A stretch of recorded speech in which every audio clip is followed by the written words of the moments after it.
Então, boa noite a todos e todas. Nós estamos dando início à gravação do nosso de mais um dos nossos encontros do grupo de estudos sobre educação com pessoas jovens e adultas da Faculdade de Educação. Esse semestre, esse está sendo o nosso único encontro devido a muitas atividades e paralisações que enfrentamos na USP.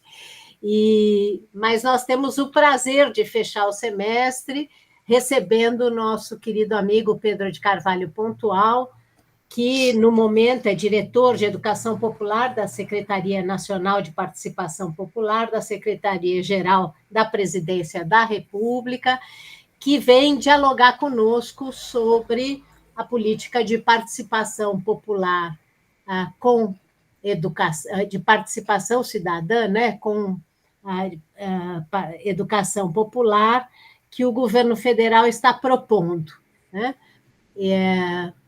Então, Pedro, muito obrigado por disponibilizar o seu tempo para dialogar conosco, né? O Pedro é nosso velho conhecido, é mestre e doutor em educação pela PUC de São Paulo, colaborador da Cátedra Paulo Freire, lá da PUC, professor, atuou na ação educativa, é presidente honorário do Conselho de Educação Popular da América Latina, que ele já dirigiu como dentro da direção executiva, é membro também da campanha latino-americana pelo direito à educação, a CLAD, no Brasil, e membro do GT de Educação Popular e Pedagogias Críticas da CLACSO, do Conselho Latino-Americano de Ciências Sociais. Foi professor visitante da Universidade Federal do Estado do Rio de Janeiro, a Unirio, né? E é um dos nossos, digamos, especialistas no campo da educação popular, mas é também um praticante, um intenso praticante, esteve em função similar à que está hoje, né, em governos passados, e participou da elaboração daquele marco de referência da educação popular como política pública, e vai nos falar como é que está pensando sobre essa perspectiva na atual conjuntura, que é bastante diferente daquele período, né? Muito obrigado pela sua presença, a palavra é sua, Pedro. E vamos fazer o seguinte, vamos todos nós, por hora, fechar nossa microfone, né? Deixar um tempo para o Pedro e depois usar aquela ferramentinha de levantar a mão para participar do debate, porque vamos aproveitar que estamos numa sala de aula de Meet e que isso permite que as pessoas tomem a palavra diretamente. Ok? Obrigada. Vamos lá, Pedro. Não sei se Denise quer fazer alguma palavra antes. Não, a apresentação está ótima, reforçar também as boas-vindas ao Pedro, a todas as pessoas que vieram participar desse nosso encontro tão potente. Também aqui está nossa Meire Lima, que também está, né, nessa construção aqui do nosso grupo.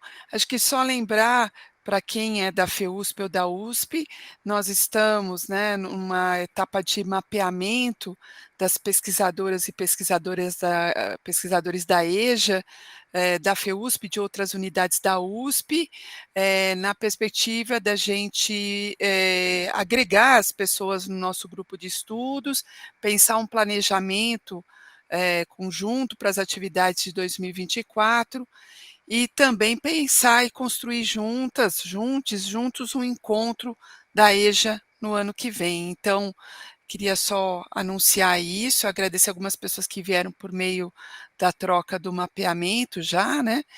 E dizer para o Pedro é uma referência muito importante, né? Conheci o Pedro quando eu morava no Acre, no Centro de Educação Popular e Direitos Humanos, Pedro no Cajamar, o Cajamar era a nossa referência naquela época, Instituto Cajamar.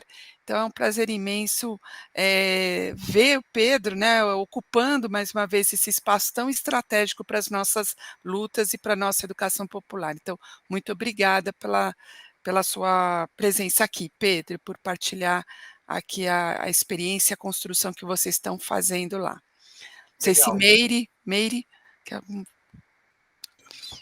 Oi, gente, boa noite para quem chegou agora. Como a Denise falou, eu já fui aluna da FEUSP e continuo no grupo de estudos desde que ele foi fundado, né, montado aí com a Maria Clara, e a gente tem feito ações para continuar o grupo existindo e sempre discutindo a EJA. Eu estou na rede municipal de São Paulo agora, pretendo o ano que vem voltar para a USP com o doutorado, e a gente quer aprofundar os nossos estudos aí. Também já encontrei o Pedro em alguns momentos, né, Pedro? A gente já trocou figurinhas várias vezes, e a última vez foi o Hereja, acho que não, a penúltima vez, né? Foi o Hereja. E a gente está se encontrando de novo aqui para a gente discutir mais um pouco a respeito da educação popular e das políticas de EJA. Legal. Obrigada. Pedro, com você. Então, vamos lá. Boa noite. Meu boa noite a cada uma de vocês que está aqui nesse nosso encontro. Boa noite muito especial às minhas queridas companheiras de muitas jornadas de luta, a Denise e a Maria Clara, né? As pessoas de quem eu cumprimento a todo mundo, né? Eu vou fazer algumas colocações, né, uma intervenção inicial, mas eu gostaria muito que esse fosse um momento também de diálogo, né? É muito importante para nós que estamos numa função de governo, de gestão, né? Ouvir, escutar a percepção crítica, né? que as pessoas têm do que a gente está dizendo, né? Então, para mim, eu prezo muito esse momento do diálogo, né? E vou fazer uma intervenção inicial que espero que suscite, né, um processo de diálogo entre nós. Bom, Pedro, eu só vou pedir, Pedro, se você puder um pouquinho para trás, porque a gente só estava vendo sua testa, senão a gente só... Tá perfeito, tá ótimo, Pedro, tá ótimo. Obrigada. Eu acho que a primeira questão, talvez para pontuar aqui, como tem muita gente de EJA, né, nesse nosso debate aqui, tem algumas pessoas que às vezes me perguntam, mas por que uma diretoria de educação popular na Secretaria-Geral da Presidência e não no MEC? Né? Então, eu começaria um pouco tentando responder a isso, dizendo o seguinte, que uma diretoria de educação popular na Secretaria-Geral da Presidência da República significa uma compreensão de que a educação popular, né, ela é uma concepção de educação, uma proposta político-pedagógica e ética que tem muitas contribuições a dar à democratização do conjunto das políticas públicas de um governo, e não apenas em relação a, digamos, a política estrito sensu de educação, ainda que tenha a contribuir também no caso da política pública de educação. Mas para isso, né, para essa contribuição mais específica, a gente tem a SECADI, né, que é a Secretaria de Educação Continuada, Alfabetização, Diversidade e Inclusão, que, felizmente, depois do processo de destruição que foi submetida pelo governo antepassado, agora se reestrutura.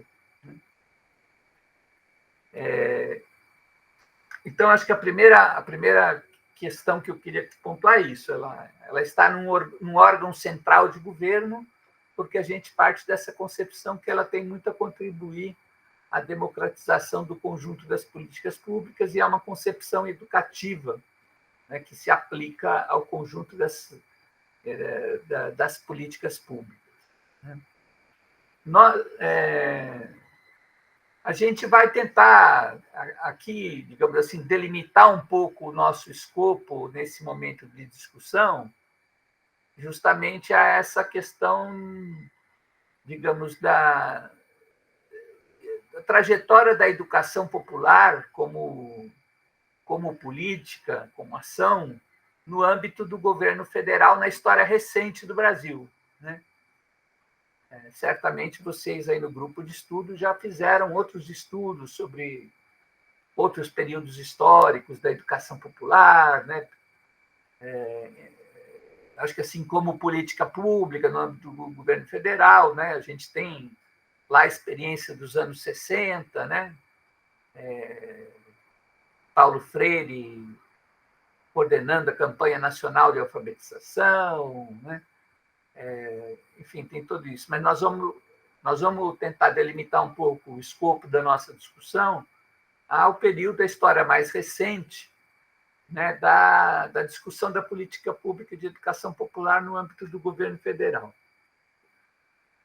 E, para isso, né, eu queria remontar, né, ao ano de 2002, né, onde a gente tem a vitória do presidente Lula, né, no seu primeiro mandato, e do Partido dos Trabalhadores, né, e foi nesse contexto, né, que começa um pouco essa história da presença da educação popular como política, digamos, central de governo, né.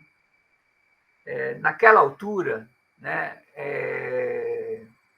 isso se expressou, de alguma maneira, na concepção daquilo que foi o programa central de governo no primeiro mandato do presidente Lula, que foi o programa Fome Zero, né? Acho que todo mundo lembra um pouco, quem viveu aquele período lembra um pouco dessa história, né?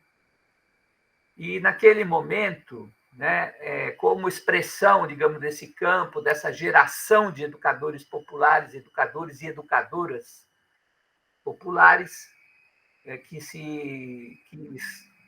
trabalharam com educação popular nos anos 60, 70, 80, 90 no Brasil, a figura, o convite ao Frei Beto, né, para que assumisse uma assessoria especial na presidência da República, foi um pouco a expressão inicial dessa chegada da educação popular no âmbito do governo federal, né? E bastante, como eu disse, conectado naquele momento com o programa Fome Zero.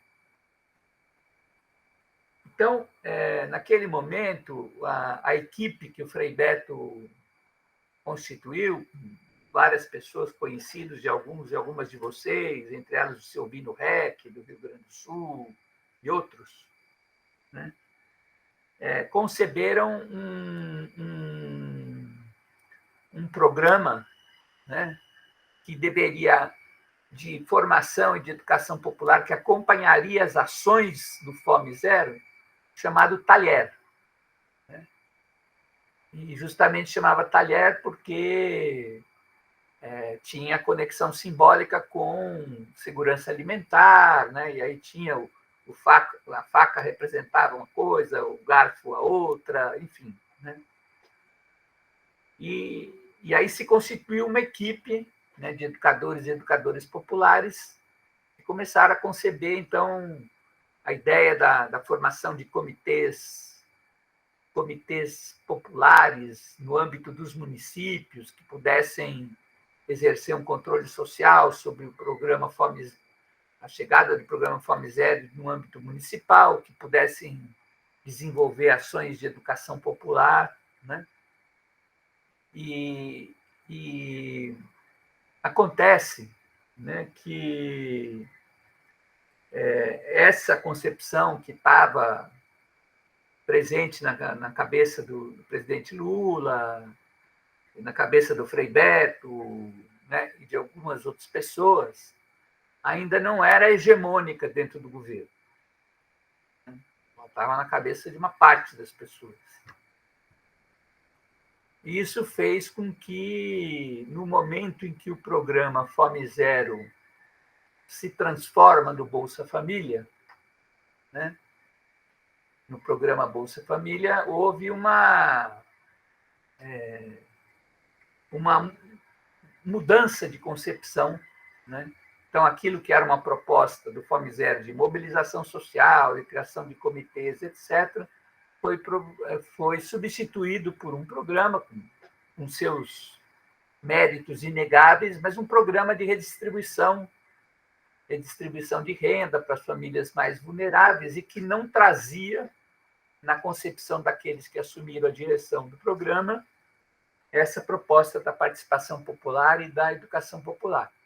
Isso levou, inclusive, ao afastamento do Frei Beto do governo. Foi o momento em que ele decide sair do governo. No entanto, com a sua saída do governo, não deixou de ter uma articulação em torno da possibilidade de se fazer educação popular junto às políticas públicas, seguiu como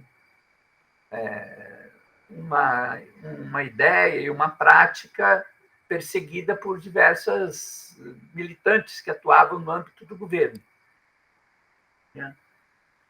E isso levou à constituição, né, do que veio ser conhecido como a Rede de Educação Cidadã, a RECID. Então, a RECID, que então passou a ser coordenada pelo companheiro Silvino Reck e uma equipe, né, buscou e assumida, né, institucionalmente pelo companheiro Gilberto Carvalho, né, inicialmente no gabinete pessoal do presidente Lula, depois o Gilberto trouxe a RECID para a Secretaria-Geral da Presidência, quando ele assumiu a Secretaria-Geral no primeiro mandato da presidente Dilma. A RECID se constituía num grupo de educadores e educadoras populares, tinha cerca de 2.000 educadores e educadoras populares em todos os estados do Brasil, né, procurando desenvolver práticas de formação, né, práticas de formação ligadas às políticas públicas do governo federal.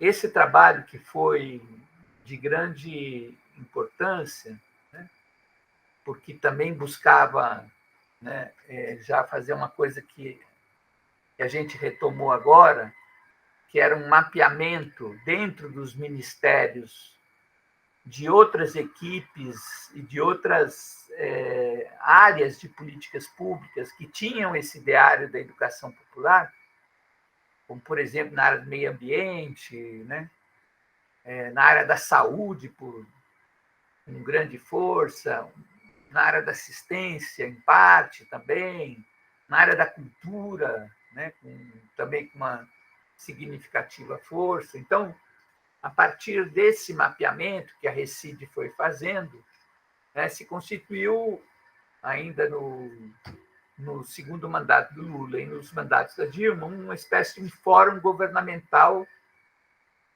com as pessoas dos ministérios que atuavam em projetos, em políticas que incorporavam o ideário da educação popular.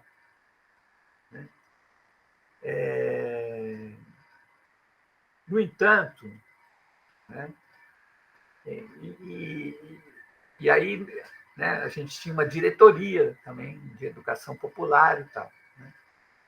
No entanto, essa atuação da RECID, embora de grande importância, ela também ainda não se constituía numa prática hegemônica dentro do governo.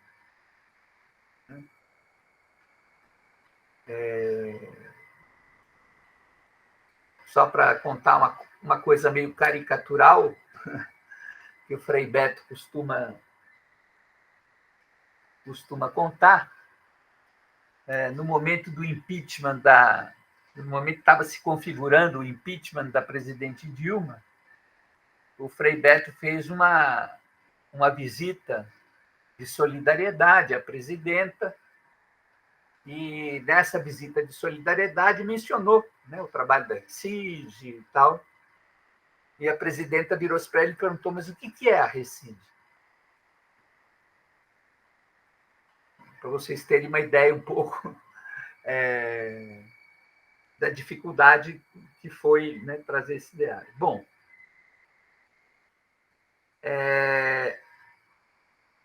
o que aconteceu, o que eu acho que tem de novo, né, no cenário que nós estamos agora vivendo, com esse novo terceiro mandato do presidente Lula, num novo contexto histórico, são duas coisas importantes. Primeiro, né, que o golpe, né, parlamentar que implicou na interrupção do mandato da presidente Dilma e tudo que se seguiu a isso, né, mandato do presidente Temer e, na sequência, a eleição do inominável aí,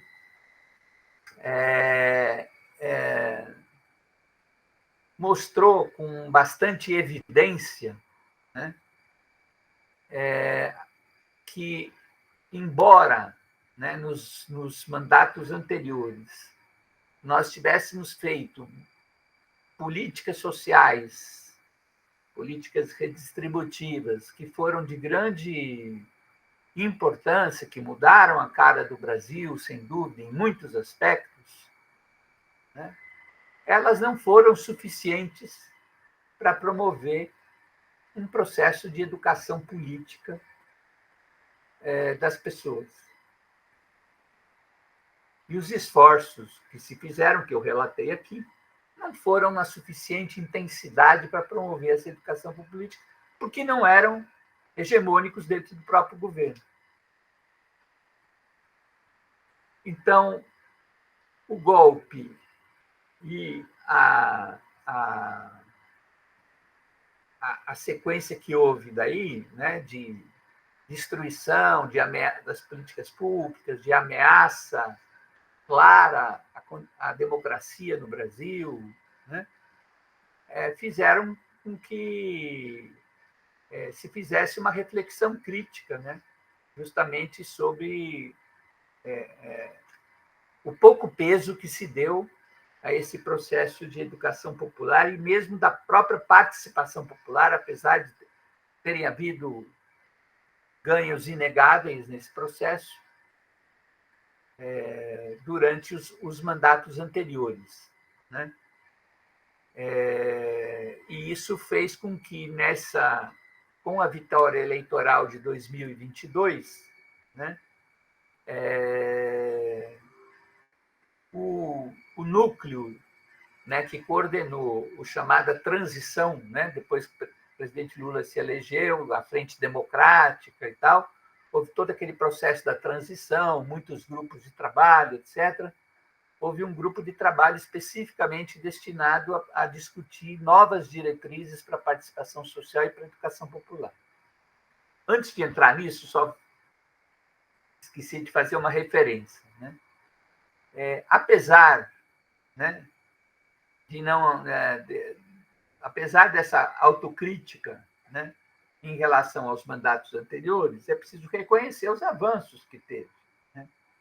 Então, por exemplo, em 2014, né, a gente chegou no primeiro mandato da presidente Dilma, com o Gilberto Carvalho à frente da Secretaria-Geral, nós chegamos a constituir, a discutir amplamente e a promover um decreto assinado pela presidente Dilma, instituindo uma política nacional de participação social, que, na verdade, era, digamos assim, uma síntese de todas as instituições participativas que nós tínhamos no âmbito do governo federal, conselhos, conferências, ouvidorias, mesas de diálogo, participação digital, né?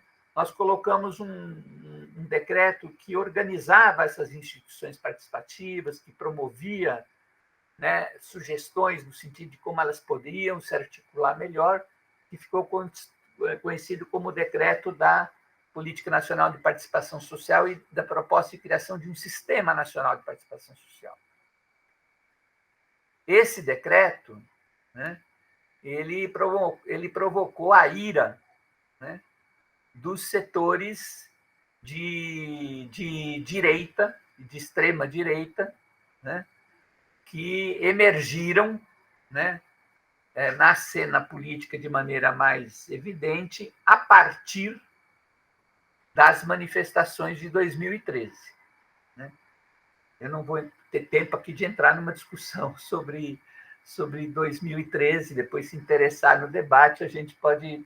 Mas, enfim, provocou a ira desses setores, tanto é que, numa atitude rara, né, o Congresso promove a derrubada do decreto da presidente Dilma. Isso é uma coisa rara, o Congresso derrubar um decreto presidencial. Derruba o decreto presidencial, os jornalões aí, né? Estado de São Paulo, Folha, todos com editoriais dizendo que esse decreto, na verdade, tentava instituir a República Bolivariana no Brasil, tentava substituir a democracia representativa pela democracia popular, enfim. Né? Então, teve... Mas, paralelamente a esse processo de construção da PNPS, da Política Nacional de Participação Social, nós fizemos, né, um amplo debate sobre justamente qual era a contribuição que a educação popular poderia dar às políticas públicas. E esse amplo debate, que envolveu pesquisadores, educadores, lideranças de movimentos sociais, etc., resultou neste documento que vocês receberam aí em PDF, né, que é o Marco de Referência da Educação Popular para as Políticas Públicas, né, que também foi objeto de decreto presidencial da presidente Dilma, né, instituindo o marco de referência da educação popular nas políticas públicas. Havia um outro decreto que estava em gestação, que era a criação da Política Nacional de Educação Popular, mas esse decreto acabou não se consumando, dados os acontecimentos aí do impeachment da presidente. Então, isso para falar um pouco desse acúmulo anterior. Né? Mas agora, voltando, né? Então, para o momento de 2022, momento da transição, em função dessa avaliação da baixa centralidade que teve a participação popular e a educação popular nos mandatos anteriores, em função do fato de que o Brasil tinha mudado muito de 2014, 2015 para 2022, mudado a constituição do tecido social da sociedade brasileira, houve a emergência com força social, com militância social, né, de setores que representaram, né, um projeto de direita, de extrema-direita, tentando instituir o fascismo no Brasil. Em função de tudo isso, né, se desenhou na transição essa ideia de que a educação popular e a participação popular deveriam ter muito mais centralidade nesse novo mandato. Isso implicou, né, num novo desenho da Secretaria-Geral da Presidência da República, né,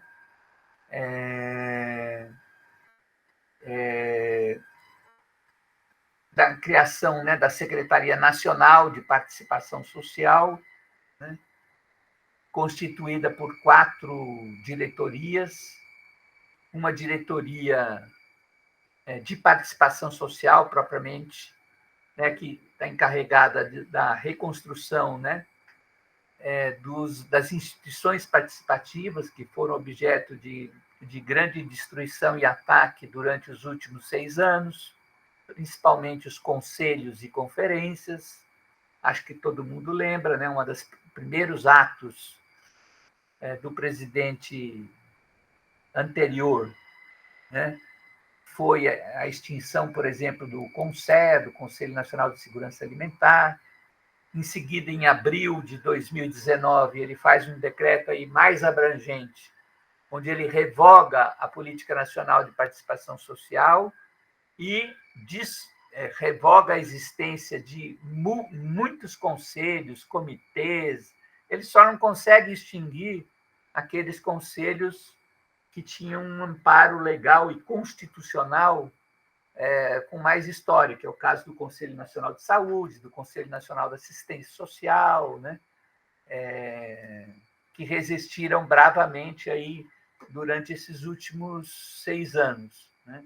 Então, a Diretoria de Participação Social está encarregada de reconstruir esses canais, esses instrumentos. Né? Nós estamos criando aqui um grupo de trabalho, né? Já instalado há 15 dias atrás. É um grupo de trabalho para o aperfeiçoamento, para discutir o aperfeiçoamento dos conselhos e conferências. Isso por quê? Nós temos a compreensão de que nós estamos num governo que é de reconstrução, né? Reconstrução daquilo que foi destruído. Né?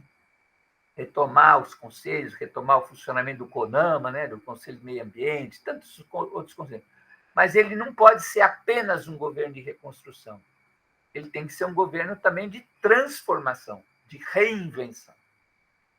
Então, no caso, né, esse grupo de trabalho de conselhos e conferências está discutindo quais seriam os aprimoramentos ou as inovações, né, as inovações que deveriam se constituir, né, em novas orientações para o funcionamento dos conselhos e das conferências.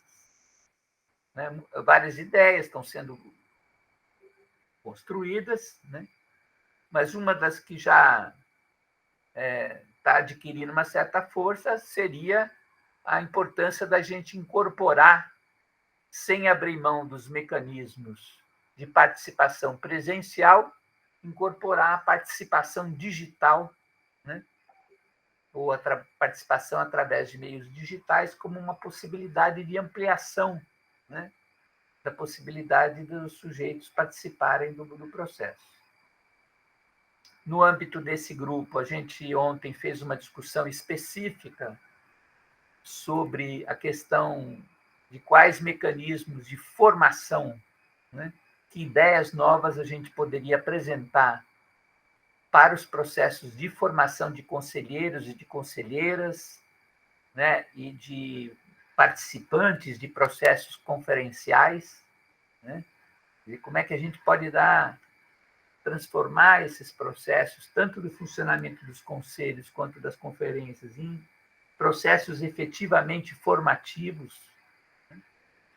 Então, essa é a Diretoria de Participação Social. Temos a Diretoria de Educação Popular, que é a diretoria sobre a qual eu tenho responsabilidade nesse momento, depois eu vou falar mais sobre ela.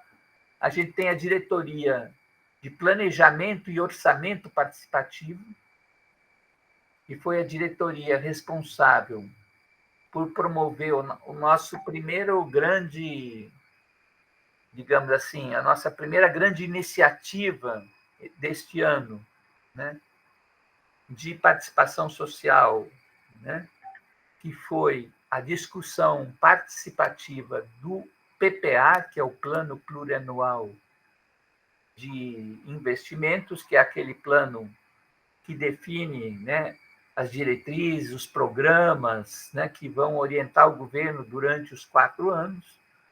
A gente criou uma plataforma digital, né, o chamado Brasil Participativo, que possibilitou o acesso de muitas pessoas para apresentarem propostas, sugestões de programas, né, para o PPA. Fizemos também 27 plenárias estaduais, né, debatendo publicamente o PPA, né, e retomamos uma instância que já existiu no período anterior, que é o Fórum Interconselhos, que é um fórum que reúne todos os representantes de conselhos nacionais das diversas áreas, mais movimentos sociais que têm forte atuação no campo das políticas públicas, né?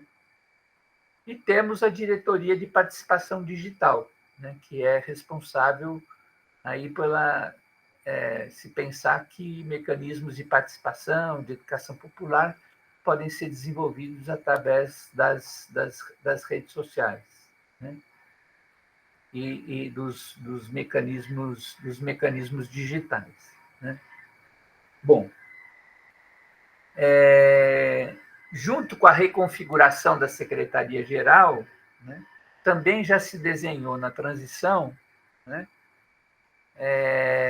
a criação do Conselho de Participação Social, que é um conselho constituído por representantes de movimentos sociais, de ONGs,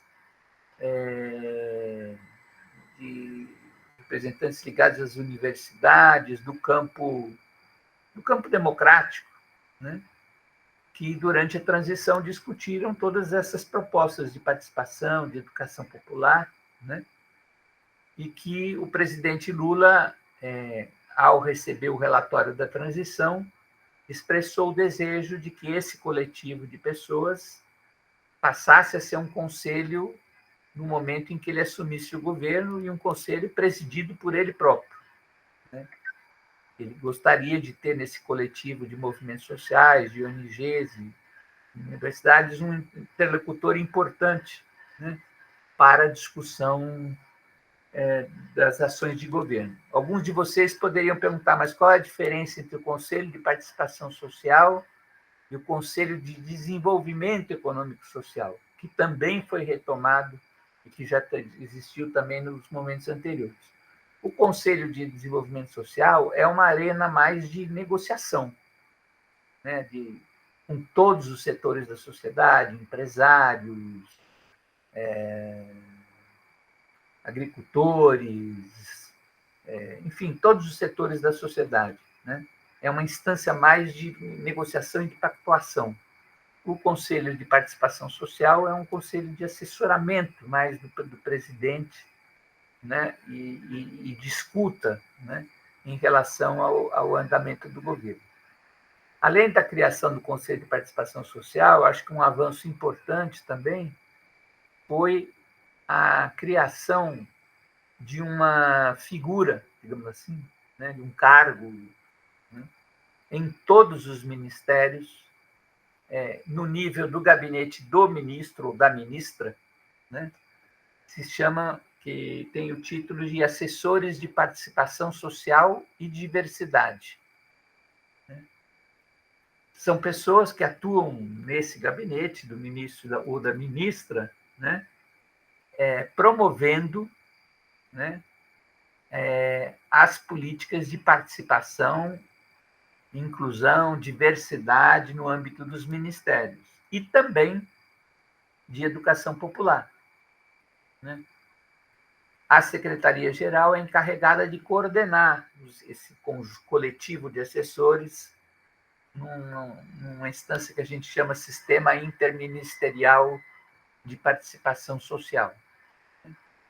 Isso faz com que a gente tenha interlocutores, né, interlocutoras atuando em todos os ministérios, né?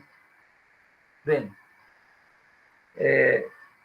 agora, o que eu acho que talvez interessa mais assim, a gente aprofundar é que a gente, nesse processo também, já desde a transição, fez uma avaliação, né, de que, para que as políticas de educação popular e participação social tivessem mais centralidade nesse governo, era muito importante, ou é muito importante, que elas cheguem, né, e partam dos territórios.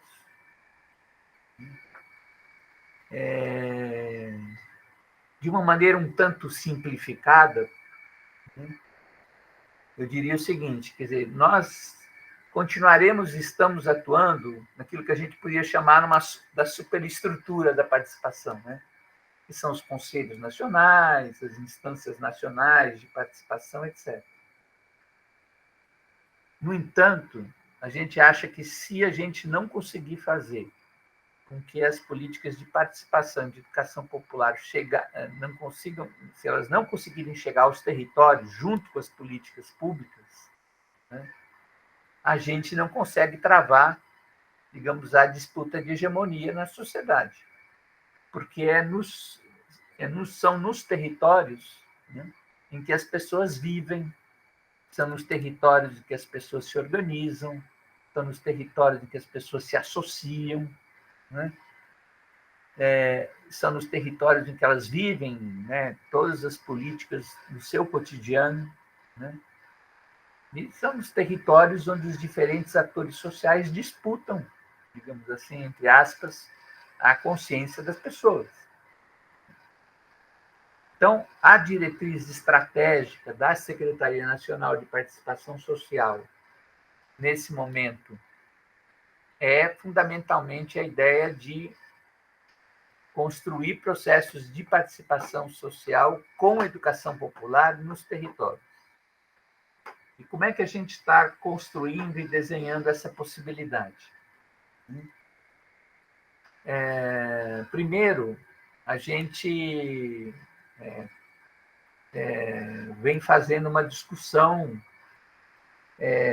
com representantes de diversos ministérios e também com especialistas que a gente convidou para conceber um pouco o que são esses territórios, né? Quais são o que define um território do ponto de vista das políticas públicas. A gente já teve em mandatos anteriores algumas experiências, principalmente em municípios na área rural, né, de propostas de articulação das políticas públicas, como foi o caso do programa Territórios da Cidadania, né? Então, nós estamos retomando essa discussão, sabedores, né, de que a gente já tem no âmbito dos estados algumas definições territoriais que partem, né, já de uma compreensão nova a respeito de territórios, como é o caso da Bahia, né, que há muitos anos trabalha com a ideia dos territórios de identidades, né? Ou seja, uma divisão territorial do Estado que leva em conta as identidades socioeconômicas e culturais e que serve como referência para a articulação das políticas públicas. Então, nós estamos discutindo o que seriam, né, essa delimitação de territórios. Há um desafio especial, né, de pensar o que seriam os territórios nas grandes regiões metropolitanas, né?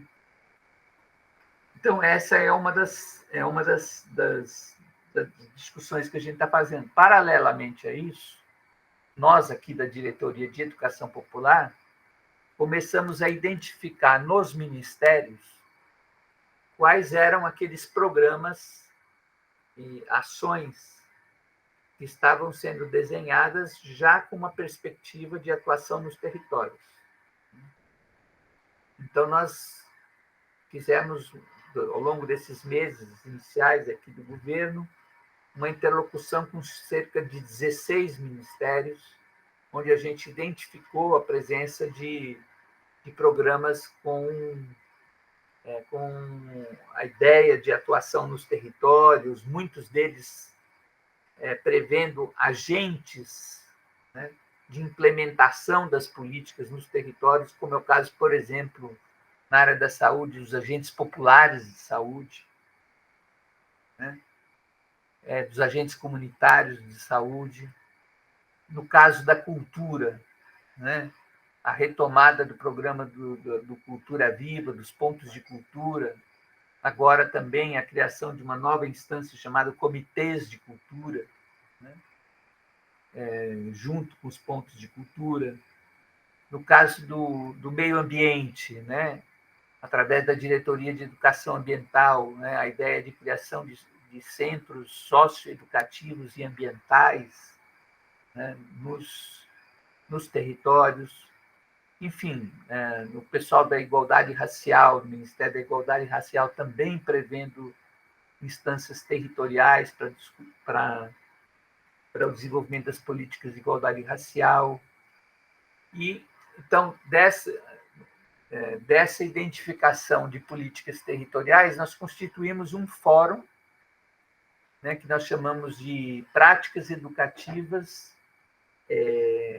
territoriais das políticas públicas, em que a gente reúne os representantes dos ministérios desses vários programas para a gente debater, né, como a gente pode criar, né, um processo de mais sinergia, né, entre essas ações.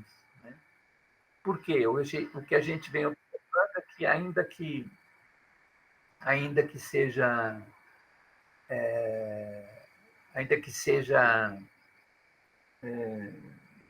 hajam, né, 16, pelo menos, deve existir mais, mas nós conseguimos a locução com 16 até agora, ministérios que prevêem essa chegada nos territórios, como no caso também do Ministério das Cidades, né? Tem uma secretaria das periferias e tal. De uma maneira geral, ainda está se concebendo essa chegada nos territórios de uma maneira ainda setorial. Cada ministério criando o seu programa, os seus agentes, para chegar nos territórios. E nós achamos aqui, né, na Secretaria de Participação Social, que é preciso buscar um processo de articulação desses agentes e dessas políticas para a chegada nos territórios, para que a gente não reproduza nos territórios a fragmentação das políticas. Né? Afinal de contas, a vida das pessoas ela é uma só, né? Muitas vezes as políticas públicas fragmentam isso. Nós temos que buscar mecanismos de articulação, né, desses agentes todos nos territórios e criar práticas educativas, né, que acompanhem as ações desses programas todos no território. Né. Nós estamos iniciando, né, a implementação dessas políticas nos territórios através dos grandes programas que o governo vem desenhando e lançando. Né? Então, um deles, por exemplo, é o programa Brasil Sem Fome, né? Que é a tentativa de construir um conjunto de ações para enfrentar essa grande questão que é a fome. Então, está previsto no programa Brasil Sem Fome, né, a criação de comitês territoriais, né, estão se iniciando agora as caravanas, né, aos vários estados e seus respectivos territórios do programa Brasil Sem Fome, né, e nós estamos justamente desenhando o que seria um programa de educação popular que acompanhe, né, essas ações do programa Brasil Sem Fome, ao mesmo tempo em que nós estamos participando da coordenação político-pedagógica das ações de educação popular em saúde, do Ministério da Saúde, do Ministério da Cultura, ou seja, procurando fazer com que a educação popular, de fato, né, se torne a concepção educativa que oriente, né, a implementação dessas políticas nos vários ministérios. E essa é a maneira como nós estamos pensando em construir a Política Nacional de Educação Popular. Nós não acreditamos numa ideia de construir um projeto de educação popular em abstrato, ou com liberação de não sei quantos militantes para fazer educação popular de maneira desenraizada das políticas. A nossa aposta introduzir educação popular de maneira orgânica à implementação das políticas. Para isso, nós estamos dialogando com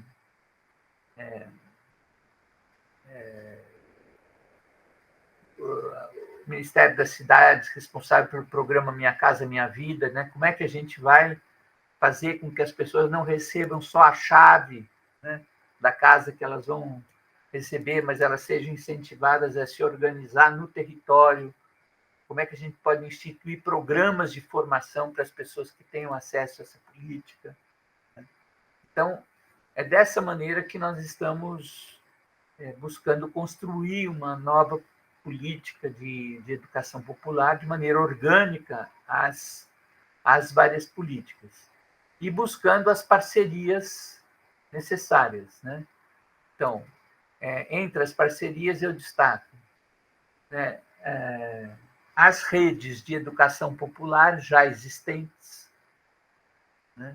Nós temos redes de educação popular organizadas na sociedade civil em muitas regiões do Brasil. Nós estamos mapeando essas redes, nós estamos propondo organizar seminários regionais, um em cada região do Brasil, reunindo essas redes para discutir que tipo de ação e de apoio a gente pode ter dessas redes na implementação desse programa de educação popular nos territórios.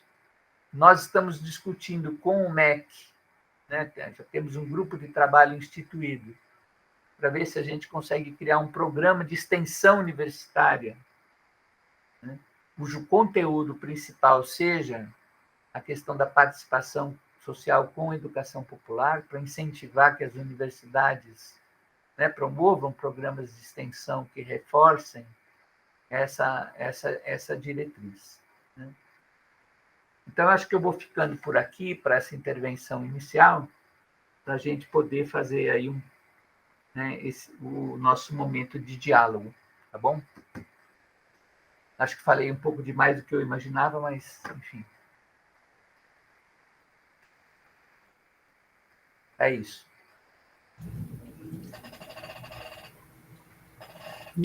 Obrigada, Pedro. Você falou menos de uma hora. Menos de uma hora? Tá bom.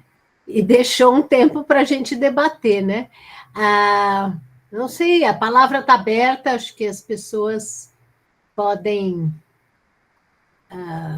levantar a mãozinha. Quem levantou a mãozinha? Alguém levantou a mãozinha? Eu não estou vendo, você está vendo? A Denise levantou a mãozinha. Mas eu acho que a Cida levantou primeiro, não, Cida? Não? Que eu estava aguardando. Bom, então eu vou fazer abrir aqui Obrigada, Clara. Obrigada, Pedro. Acho que foi super, super, nossa, muito legal o seu balanço, né? E essas notícias que você traz do processo, né, de formulação, de construção da política de educação popular e tentando também enfrentar os desafios, né, desse balanço dos governos anteriores, né? Então, é muito, muito, muito legal ouvir você, Pedro, muito bom mesmo. Eu queria fazer 3 aqui, bem rápidas, questões. Uma primeira, né, eu acho que parte da nossa experiência, Iraci, acho que Caio, várias pessoas que estão aqui, a Fran, nós participamos, né, da conferência de educação, né, da conferência municipal, estadual, agora vai ter a Conferência Nacional de Educação no final de janeiro. E a gente constatou um retrocesso. Claro que essa conferência está sendo feita de forma aligerada por conta da finalização do Plano Nacional de Educação, em condições, foi mais um esforço, né? Um esforço gigante, inclusive do Fórum Nacional de Educação, junto com o MEC, organizar, mas uma das coisas que realmente nos surpreendeu, né, foi de uma conquista que nós havíamos obtido na conferência de 2014, né, que foi para trás, que nós tínhamos lá, né, o segmento movimentos sociais e organizações da sociedade civil. E esse ciclo CONAI, nós não temos mais isso. Então, na hora da escolha dos delegados para a nacional, né, até a gente fez uma moção, né, nós elaboramos uma moção, eu fiquei responsável por ela, inclusive uma moção dizendo, né, de que é um absurdo não ter mais a possibilidade de eleger delegados, delegadas, delegados de movimentos sociais e organizações da sociedade civil, sendo que foram os movimentos sociais e as organizações, muitas organizações, que foram decisivas, né, nesse tempo todo, né, terrível. Então, eu acho que esse é um ponto, Pedro, que eu acho que precisa, assim, ter uma diretiva, assim, nacional, que pegue todas as conferências, que tem que ter, né? Tem que ter aí os delegados que venham de movimentos sociais, de organizações da sociedade civil, porque o que acabou acontecendo, vários das nossas, né, inclusive aqui a Iva Mendes, né, do MOVA, o Adão, do Movimento Negro Unificado, várias pessoas que são, né, da nossa luta, não puderam, porque não havia como, né? Então, acho que isso tem que ser algo realmente, porque muitas vezes o desenho acaba privilegiando determinados segmentos, claro. E a disputa dentro da própria esquerda, né? E eu acho que esse é algo que eu queria reforçar. O segundo ponto, rapidamente, Pedro, é dizer que um dos desafios das conferências, e eu participei de várias, assim como várias pessoas que estão aqui, né? Participei de todas também que foram realizadas na educação, inclusive também no doutorado, eu abordei parte do meu doutorado é sobre também esse poder das conferências. Um dos limites do processo das conferências foi a influência no processo de tomada de decisão, né? Isso que eu queria perguntar para você. Eu acho que está uma arquitetura bem interessante, inclusive, né, tivemos vários seminários para discutir essa arquitetura, até aquele histórico lá no Polis, né, Pedro? Uhum. Essa arquitetura gigante, mas um dos desafios é que muitas vezes a gente é um processo formativo incrível, né? O processo das conferências, são várias as funções, são várias, né? E eu acho que a função formativa é gigante, mas a influência no processo de tomada de decisão, ela é ainda muito restrita, né? Então, queria te ouvir também o que, desse lado da coisa, né? O que vocês estão pensando aí. E, por último, fechando, dizer, né, que nós temos uma batalha aí com relação aos grupos autoritários, ultraconservadores, que seguem atuando, né, no cotidiano e que têm a educação como uma área prioritária de ataque, né? Esses grupos seguem, né? Apesar da derrota de Bolsonaro, a gente segue aí na luta com ele, e que esses grupos têm priorizado, né, o discurso falacioso da ideologia de gênero, das questões de gênero, raça e sexualidade, para gerar pânico moral, e a partir do pânico moral desqualificar, né, toda a nossa agenda de esquerda, né? Então se utiliza isso não só no Brasil, mas em vários países da América Latina, né? Então, queria também te ouvir um pouco sobre isso, né? Como é que vocês estão pensando, né? Já que essas agendas são centrais aí no enfrentamento cotidiano desses grupos que promovem esse pânico moral. Como no desenho, esse novo desenho, né? Essas agendas têm as agendas com seus sujeitos têm participado também desse debate. Mais uma vez, muito obrigada.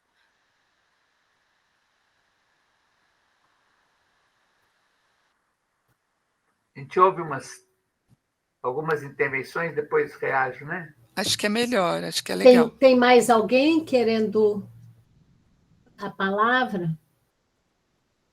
Senão, Cláudio, vai lá.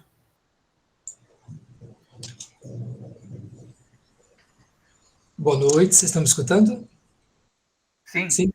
Eu queria agradecer, Pedro, é muito interessante estar vendo essas ações no âmbito do governo federal que ficam, na verdade, escondidas aí em termos de divulgação das ações do governo e, ainda que com as dificuldades já mencionadas nessa avaliação do processo histórico, eu acho que é um alento a gente ver que tem iniciativas nessa direção de ampliar a participação e os processos de formação política. A minha questão vai no sentido um pouco da Denise, no aspecto que ela falou das influências efetivas em termos de decisão política das instâncias dos colegiados, dos processos participativos. Eu sinto aqui, pensando no âmbito da minha cidade, de Campinas, tanto o processo de conferência, o último para a elaboração do Plano Municipal de Educação e para o processo de monitoramento do plano, assim como os processos dinâmicas de funcionamento de conselhos de unidade escolar. Nós temos um conselho que aglutina os conselhos de escola, além do Conselho Municipal de Educação. E a gente vive um processo de esvaziamento da participação e dificuldades de envolvimento dos diferentes segmentos impressionante, assim, que foi um crescente ao longo das últimas décadas. E daí isso alimentado por um processo formativo por parte de governos mais de centro-direita, que criam pseudo-processos participativos, né? E que, na verdade, vão criando uma mentalidade, um imaginário, assim, de que não vale a pena um investimento nessas instâncias de participação, porque, na verdade, depois de um processo virtual de consulta, a gente não sabe como vai ser considerado a participação das pessoas e tal. Assim como o embate entre os conselhos já institucionalizados da cidade em relação às decisões do executivo ou mesmo do legislativo atropelando, tem reforçado assim o poder mesmo das instâncias do âmbito do legislativo e do executivo em detrimento, né, gerando um enfraquecimento aí desses colegiados de participação. Então, eu queria te ouvir assim, em termos desse diagnóstico, acho que não é uma realidade da minha cidade, é uma realidade de esvaziamento dos processos participativos que está posto. Como é que no âmbito do grupo de trabalho aí, agora do governo federal, vocês têm esse diagnóstico e formas de pensar a superação dessas dificuldades e até dos processos de formação que explicitamente promovem esse esvaziamento da ideia de participação como um valor no processo de democratização. Obrigado. Valeu, Cláudio. Obrigada, Cláudio.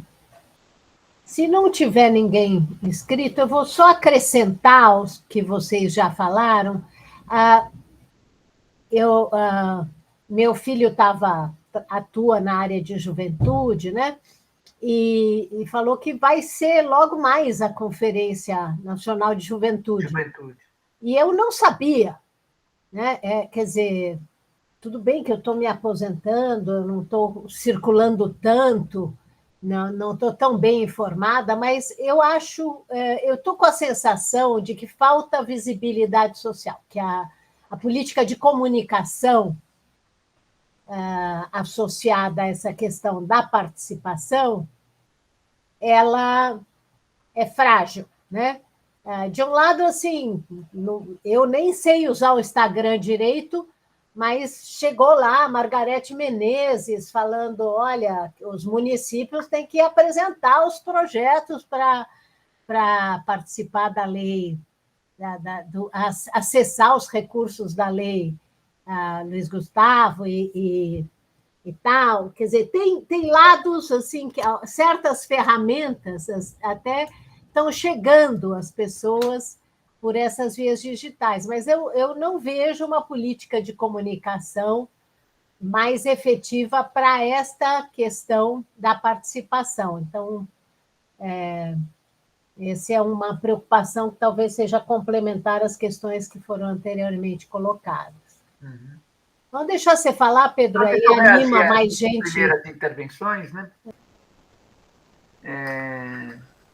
Bom, primeiro, obrigado, né, às três, pelas questões que são bem importantes, né? Primeiro, assim, Denise, foi muito importante você passar esse dado aí sobre a CONAI, né? O fato de não estarem podendo mais ser eleitos, né, representantes para esse segmento de movimentos sociais e organizações da sociedade civil. É uma coisa que eu desconhecia, né? E acho um retrocesso, sim, né?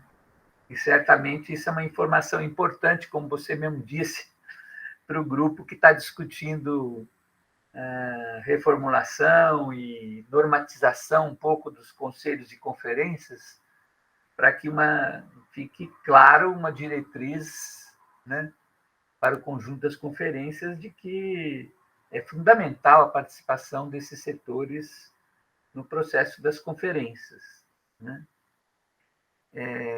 Sobre a questão que você levanta, né, da influência no processo de tomada de decisão, né, de fato, esse é um grande desafio, né? Nós temos um fato também importante, que vamos ver como é que ele se concretiza, né?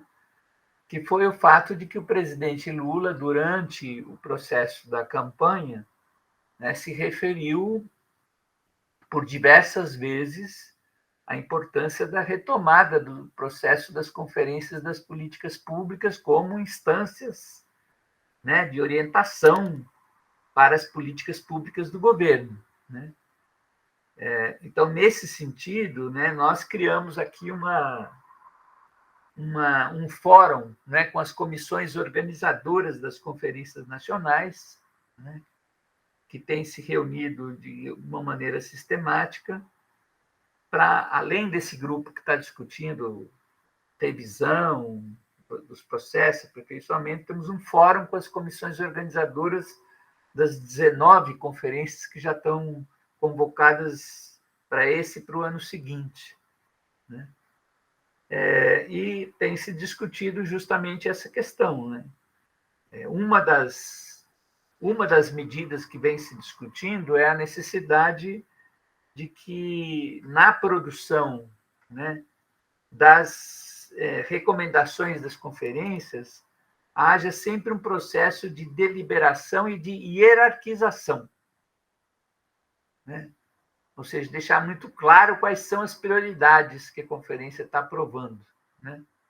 Para evitar aquela coisa de ser um rol interminável, né, de recomendações que depois fica muito fácil o governo não ter condições de incorporar todas elas e tal. Então, eu acho que deliberar e hierarquizar é uma das primeiras condições necessárias para que se cobre, né, sim, do governo, né, a efetivação e a influência no processo decisório. O que eu posso dizer, adiantar, é que no processo do PPA, agora participativo, a influência do processo participativo na elaboração do PPA elaborado pelo governo foi bastante significativa, né? A gente conseguiu fazer uma parceria muito efetiva com o Ministério do Planejamento e houve uma forte incorporação das sugestões que vieram do processo participativo, tanto na parte assim da missão, dos valores, como da elaboração dos programas concretos. Por quê? Porque no mecanismo que a gente instituiu na plataforma digital de participação, estava incluído o processo de deliberação e de hierarquização dos programas, né, ou das sugestões, né?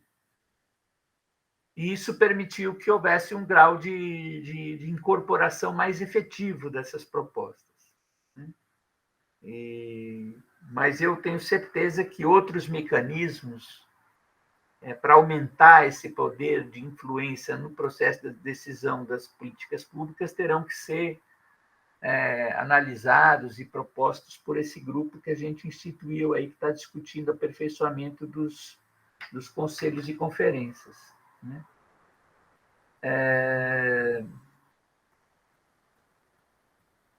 A outra questão que você levantou, deixa eu ver aqui, eu anotei meio... Ah, sim.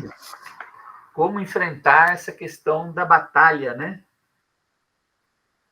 Que segue na sociedade brasileira com as pautas conservadoras, as pautas da direita, da extrema-direita. Eu diria que esse é um desafio razoavelmente recente, né? E que nós estamos aprendendo, digamos, no processo, sobre como trabalhar com isso. Uma diretriz que é clara, né, é que na construção da democracia, pensando na construção de um processo democrático, aquelas proposições que não violam princípios constitucionais, que saiam fora do campo da democracia, etc., são legítimas de serem apresentadas.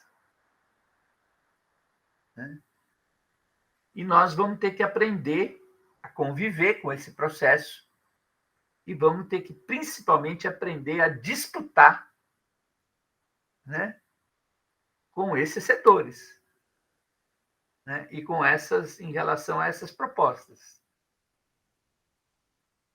Então, nós temos, por exemplo, na Conferência Nacional de Saúde, que foi a primeira das grandes conferências retomadas esse ano, na avaliação dos organizadores das conferências, a gente teve cerca de 20% das propostas discutidas que iam numa direção contrária, digamos assim, dos princípios de uma política democrática, de saúde, etc., né? E essas propostas foram derrotadas no âmbito da conferência, no processo de debate, né, de disputa, né, e foram derrotadas no âmbito da conferência, da própria conferência, né? No caso do PPA, a gente tinha estipulado alguns critérios, né? Isso que eu falei, propostas que não se referissem ao escopo do que é o PPA, ou propostas que violassem princípios democráticos e princípios constitucionais, não seriam debatidas. Agora, propostas corporativas, mesmo que não fossem, digamos assim, próprias do nosso programa de governo, né, mas se fossem legítimas, deveriam ser acolhidas, né, e deveria se disputar, né, em relação a essas propostas, ou seja, organizar e mobilizar o povo para fazer valer as propostas, digamos, que tivessem mais afinidade com o nosso programa de governo. Mas, né, nós tivemos uma experiência bastante complicada nesse sentido da disputa, que foi a experiência aí da eleição dos conselhos tutelares, né? Que abriu o sinal de alerta, né? De que, se a gente não se prepara para travar a disputa, outros setores se prepararam, se organizaram e tiveram uma vitória significativa em muitos centros aí, né? Então, nós temos que nos preparar para esse enfrentamento daqui para frente, né? E sabendo que, como essa direita e extrema-direita, né, ela tem inserção social e tem militância social, nós vamos ter que travar a velha e boa disputa de ideias, né, de hegemonia, em relação às suas proposições, né? E, por fim, essa colocação a colocação do Cláudio, né, vai um pouco nessa mesma direção, da influência nos processos decisórios e tal, né, que eu acho que eu já respondi. E a colocação da Maria Clara é absolutamente pertinente, viu, Maria Clara? Eu também acho e compartilho, né, de que nós ainda não acertamos na política de comunicação, né? E se realmente a gente quer fazer com que participação popular amplie a influência social e a base social do governo, a política de comunicação tem que ser um aliado fundamental, né? Então, nós chegamos a fazer, durante o processo aí do PPA, algumas discussões com os responsáveis pela EBC, Empresa Brasileira de Comunicação, para ter um programa na EBC a respeito das conferências, né? Para ter visibilidade para as conferências na EBC, mas eu concordo que ainda esses esforços são muito frágeis e acho que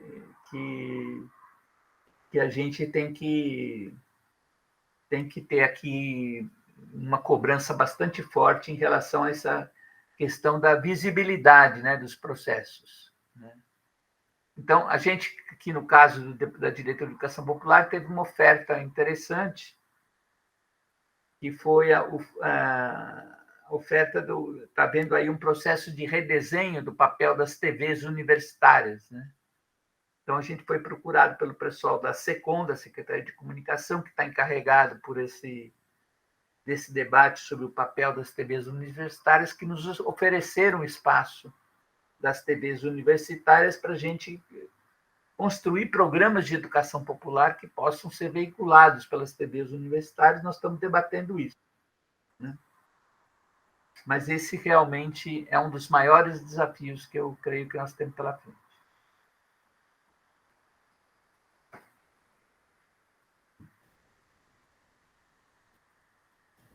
Obrigada, Pedro. 20h57. Nós temos ainda tempo, se as pessoas quiserem fazer questões, temos até não sei se você pode ir além das 21, mas temos até as 21h30 na nossa programação. Eu tinha me programado para as 21, mas vamos lá. Até umas tá, não, tudo bem. Até umas 21h15 aí, tá bom? Vamos negociar aqui no meio termo, mas vamos ver se tem pessoas com questões para colocar. Heloísa, é sua palavra. Muito bem. Ainda, vocês estão me escutando bem? É que eu tive que vir aqui na casa da minha avó, aí não tem. Estou com o celular. Uma dúvida que surgiu quando vocês estavam conversando, né, sobre essa questão da política de comunicação é se as redes sociais não seriam um dos caminhos viáveis para a comunicação, é claro que com uma parte da população. Não vai abarcar todo mundo, né? Tenho plena consciência disso, mas eu acho que pelo menos nesses últimos anos do governo, né, Bolsonaro, a gente percebeu que ele se utilizava muito. Propagandas no YouTube, propagandas no Instagram. A televisão, eu acho que ela perdeu um pouco da força que ela tinha, né? Então, eu queria saber o que vocês aí desse lado pensam sobre isso. Provavelmente deve ser mais complexo do que eu estou imaginando, né? Você tem toda a razão, Elisa. Depois a gente comenta isso. Vamos ver se tem mais gente que quer. Alguém mais quer colocar alguma coisa? Eu tenho uma pergunta, mas ela é muito cabeluda para o nosso pouco tempo. Mas eu vou só levantar, né? Eu acho bastante difícil, né?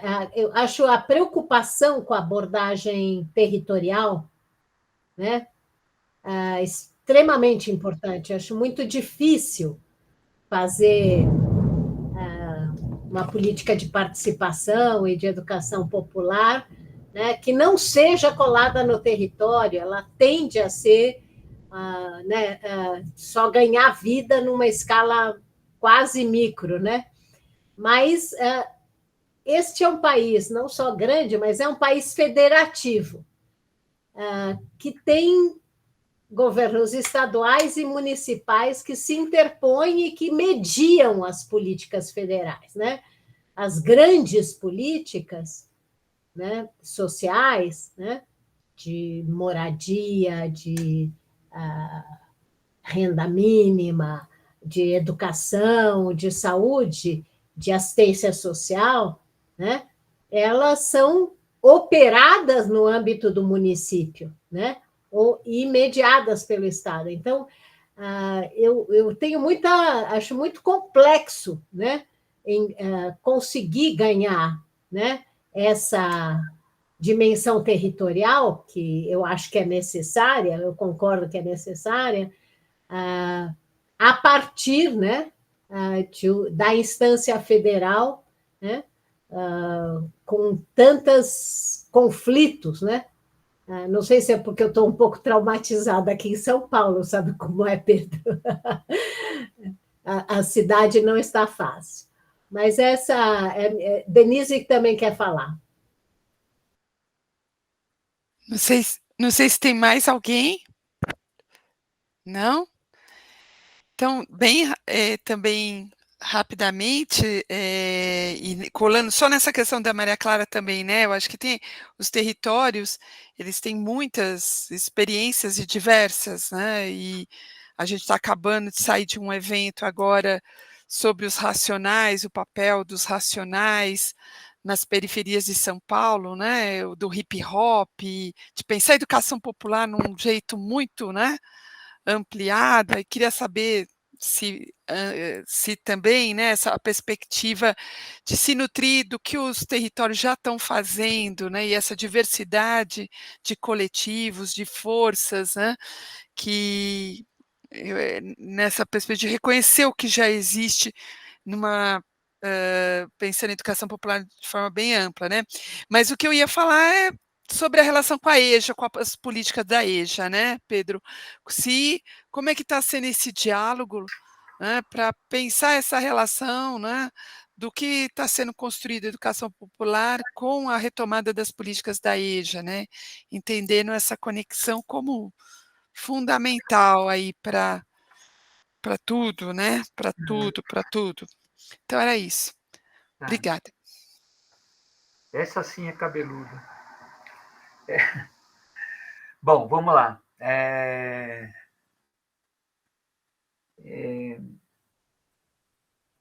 Primeiro, assim, Heloísa, você tem toda a razão, né? As redes sociais hoje talvez sejam um dos principais arenas, né, de disputa política, né? E nós estamos aprendendo, né? Ainda nós somos aprendizes de como travar a disputa no âmbito dessas redes sociais. Nós temos que reconhecer que a direita, né, ocupou esse espaço antes de nós, com muito mais recursos do que nós, né? E nós estamos, digamos, aprendendo a ocupar esses espaços. E eles são fundamentais, né? O Frei Beto, na última visita que ele nos fez aqui, discutindo conosco, ele dizia, olha, nós precisamos criar os influencers, né, da política de participação social e da educação popular. Ele até lembrava de uma figura que foi emblemática entre os metalúrgicos do ABC nos anos 70, que foi a figura do João Ferrador, que era uma figura que fazia parte de todo o processo de comunicação do sindicato, né, que era reconhecido como, simbolicamente, né, a figura do peão metalúrgico, e diz, nós precisamos criar um João Ferrador da educação popular, da participação social, né? Precisamos realmente levar muito em consideração essa necessidade da gente ocupar esse espaço. Eu participei de um seminário bastante interessante da SECOM recentemente sobre educação midiática, né? A SECOM tem feito uma reflexão nesse sentido de como combater os processos de desinformação, né? Também das redes sociais, né? Mas acho que nós temos que avançar muito ainda nesse terreno, né? Em relação à pergunta da Maria Clara, eu acho que ela é bem cabeluda mesmo, viu, Maria Clara? porque, de fato, né, as instâncias, nós vivemos num país federativo, né, e as instâncias de intermediação, elas, dos estados e dos municípios, elas têm muito a ver com a chegada das políticas públicas. Eu diria o seguinte: nós estamos numa estratégia assim, onde é possível o diálogo com essas instâncias e aonde é possível, digamos assim, nos nutrirmos dos esforços já construídos nessas instâncias, a gente, claro que vai partir delas.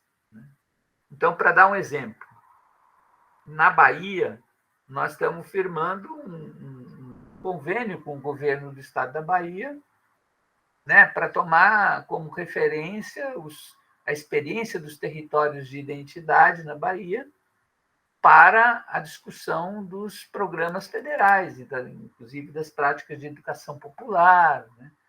Na Paraíba, né, que tem a experiência do orçamento democrático já de alguns anos, tem uma divisão territorial já, né, nós vamos fazer também processo de participação social a partir da divisão territorial já existente.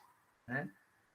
E nos municípios também que houver essa possibilidade de diálogo, vamos tomar. Agora, nós não podemos ficar refém. Né? O que a gente não pode é ficar refém dessas instâncias quando elas operam no sentido contrário das políticas federais. E, para isso, nós temos que ter alguns mecanismos, né, nos casos em que não é possível essa interlocução, para fazer chegar diretamente aos territórios. E eu acho que esse é um grande desafio que nós estamos tentando ver quais são as melhores maneiras de fazer isso.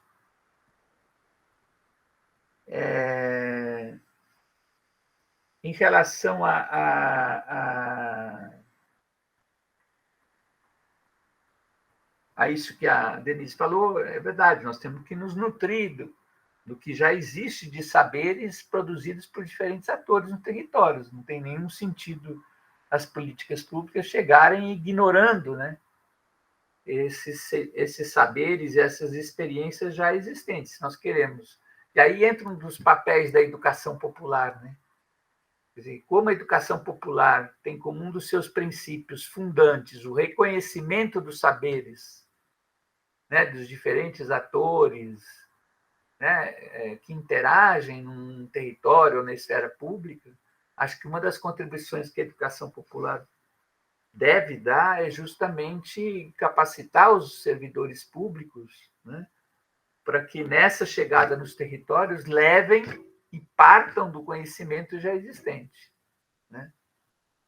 Nesse sentido, nós tivemos uma experiência recente também, que é uma novidade, que aproveito para socializar, que nós conseguimos fazer o primeiro curso sobre metodologia da educação popular nas políticas públicas para a formação de servidores públicos, como parte do currículo da Escola Nacional de Administração Pública, da ENAP.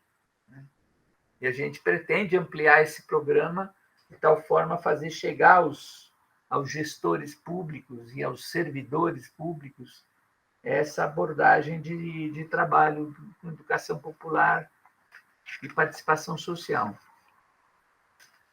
E, por fim, a questão da EJA, né, como tem sido esse diálogo. Olha, nós, desde o princípio, né, procuramos, né, a CECADI, em especial a Diretoria de Educação de Jovens e Adultos, para travar esse diálogo, para fazer essa discussão, né, e levamos uma compreensão, né, que é a compreensão aqui da Secretaria-Geral, do Renato Simões, secretário de Participação também, de que, no que se refere ao desafio primeiro, digamos assim, da EJA, que é a questão do analfabetismo de jovens e adultos, em especial dos 10 milhões ainda de analfabetismo absoluto, né, era preciso fazer uma ampla mobilização nacional, né, de superação do analfabetismo, né?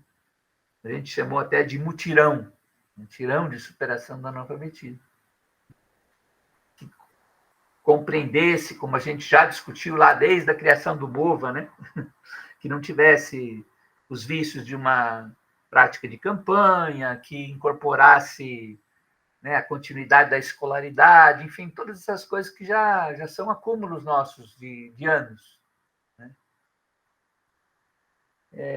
No entanto, né, esse diálogo não tem sido fácil, eu vou ser muito sincero com vocês, né?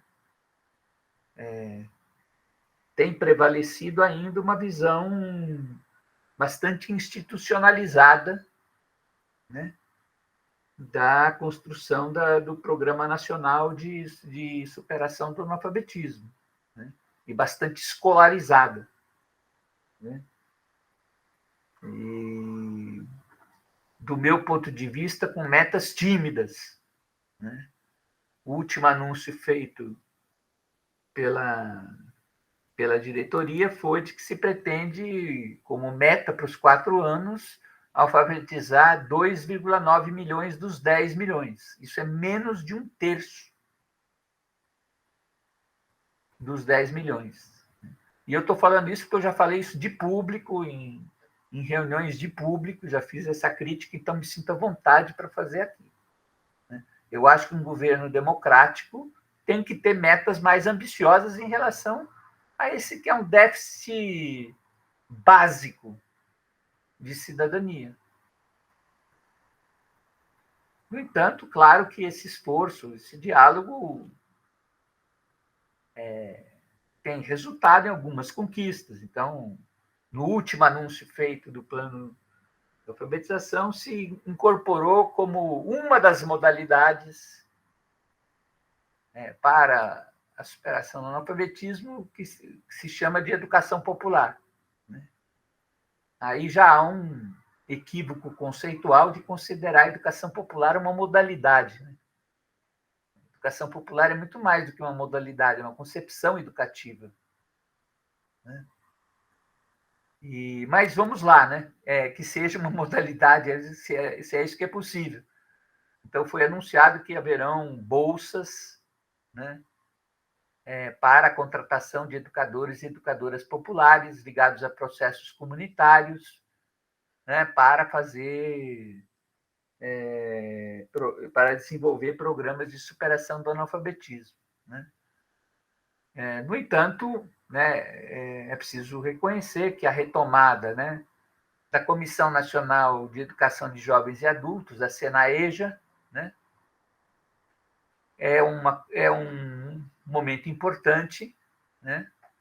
E eu espero que, no âmbito da SENAEJA, se travem debates no sentido de alargar, né, os compromissos em relação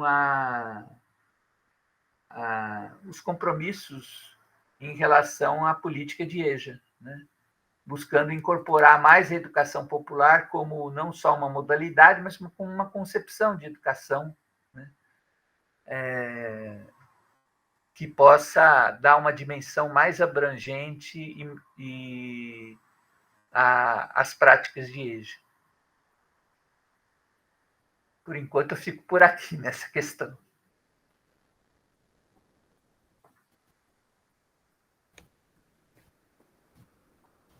Pedro, eu agradeço muitíssimo a sua participação, os seus esclarecimentos, sua transparência, sua sinceridade. E acho que realmente é um bom começo de conversa, né? Mas que mereceria muitos aprofundamentos. Mas o nosso canal está aberto, a gente está num momento de transição, querendo voltar a algumas práticas presenciais, né? A gente ganhou, você vê que bacana ter as nossas colegas baianas aqui, né? Pessoas de outros municípios. É uma vantagem, né? Mas também nós temos nos ressentido da falta da presença, né? Então, nós vamos, para o ano que vem, tentar construir outras estratégias de encontro. Mas essa aqui já valeu muito a pena. Eu quero agradecer muito o seu tempo, sua disponibilidade e te mandar um abraço. Eu queria fazer um pedido. Fala. Que a gente pudesse, no ano que vem, 2024, né, a gente retomar esse diálogo, né? Eu acredito que em 2024 a gente vai estar com diversas dessas ações que eu anunciei para vocês já colocadas com mais visibilidade, mais prática, né? Nós tivemos uma restrição difícil esse ano, que foi a restrição orçamentária. A Secretaria-Geral, aqui, para vocês saberem, tinha um orçamento zero esse ano, né, para a realização das suas ações. Ano que vem nós já vamos ter um orçamento um pouco mais expressivo para a gente poder trabalhar, né? Eu gostaria muito, então, no ano que vem, a gente retomar esse diálogo para ouvir, a gente aprofundar alguns aspectos que a gente começou a colocar aqui hoje e ouvir sempre a percepção crítica, né, que é tão importante para nós, que advém da universidade, das pessoas que estão dedicadas à pesquisa. Para mim é um diálogo sempre muito, muito necessário e importante. Então, se no ano que vem a gente puder fazer um outro encontro desse, eu vou ficar muito grato.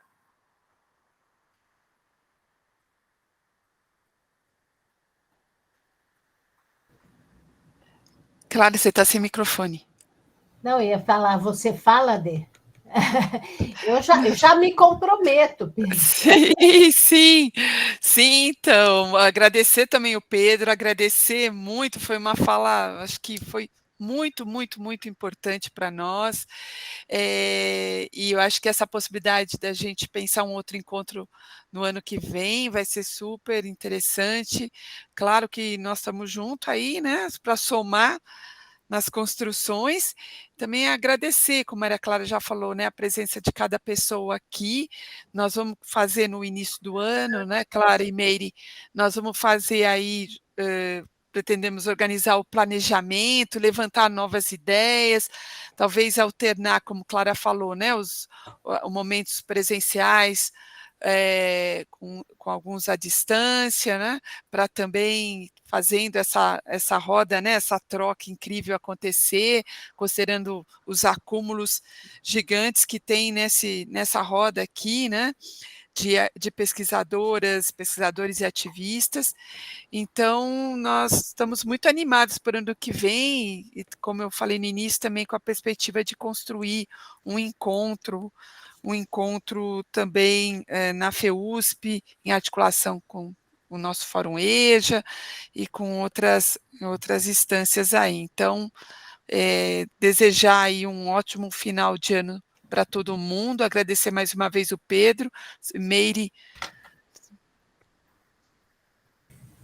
Eu queria só lembrar uma experiência também que aconteceu em Heliópolis, em parceria com o Instituto Federal, acho que a Jaqueline citou, né, o Instituto Federal também. Na realidade, o que aconteceu em Heliópolis foi uma parceria com a Federal, né, a Universidade Federal do ABC, que a gente falando de EJA, são aqueles alunos que foram formados pela EJA no ensino médio, mesmo no fundamental e médio, e que precisavam de uma formação a mais, e aí, através de uma emenda parlamentar, na época, com o Alexandre Padilha, isso chegou em Heliópolis com uma parceria com a Universidade Federal para fazer um curso de formação para esses alunos, né?